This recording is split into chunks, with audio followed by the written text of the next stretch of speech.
Yes, my SPO3 Ricky Santa Isabel's wife says a recorded phone conversation will prove her husband's innocence in the killing of South Korean businessman Ji Ik-ju. Instead, Mrs. Santa Isabel says it was her husband's superior, attorney Rafael Dumlao, who masterminded the so-called Tokhang for a ransom inside Camp Crame.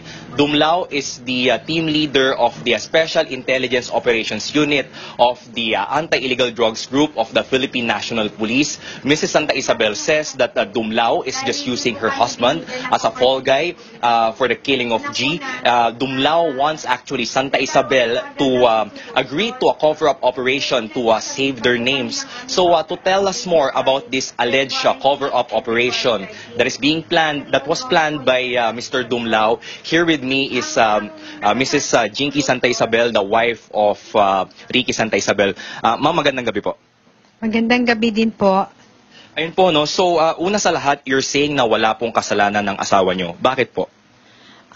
Unang-una, based doon sa aming recorded conversation, lahat po ay pinlano at si Attorney Rafael Dumlao po ang gumawa ng game plan para doon sa pagpatay sa isang Koreano. Bakit niyo ho kinukumbinse si yung asawa niyo ho na mag-agree dun sa kanilang cover-up operation? Kaya po patuloy silang nagkukumbinsi dito sa amin na mag-confirm yung aking asawa na papatayin yung mga nababanggit nilang pulis para ma-cover up na sila ang tunay na may kagagawan ng pagpatay sa Koreano. So sabi niyo nga ho no, na ginagamit nga bilang fall guy ni Mr. Dumlao yung asawa niyo. Bakit kaya? Anong mga instances? Gaya na lang po ng sinasabi doon sa aming phone conversation na kung si Ricky ay mag-confirm na patayin yung mga nabanggit na pulis, ay maaabsuelto na daw si Ricky sa kaso at maging state witness at maging hero pa.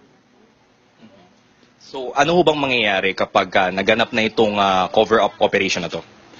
Of course, pag nag-okay na at nag-confirm na si Ricky, that's the time na si Attorney Rafael Dumlao ay mag-present o mag-press release na ito na talaga ang mga totoong kidnapper dahil si Ricky lang po ang tanging mag-pinpoint sa mga pulis na pinatay nila nung Friday kasi nakaporma na daw ang kanilang mga operatiba.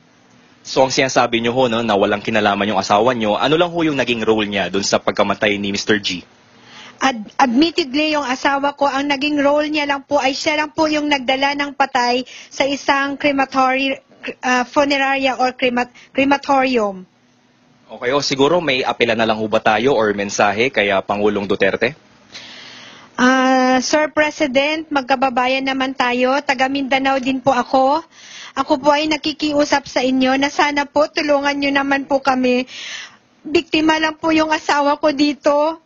Kaya nga po, sabi ko po sa inyo, gusto niyo po kunin niyo po yung buong record ng asawa ko sa PNP para po magpapatunay po na hindi po siya kidnapper at wala po siyang nagiging kaso. Ayun po, Mrs. Jinky, maraming salamat po. And that was Jinky Santa Isabel, the wife of SPO3 Ricky Santa Isabel. And they're still going to present the audio recordings, which we cannot present now. They're going to present this in a Senate hearing, and they will also file a counter affidavit before the Department of Justice to further prove her husband's innocence. Mai. Thank you, Rex Remitio, reporting live from Cubao, Quezon City. Senator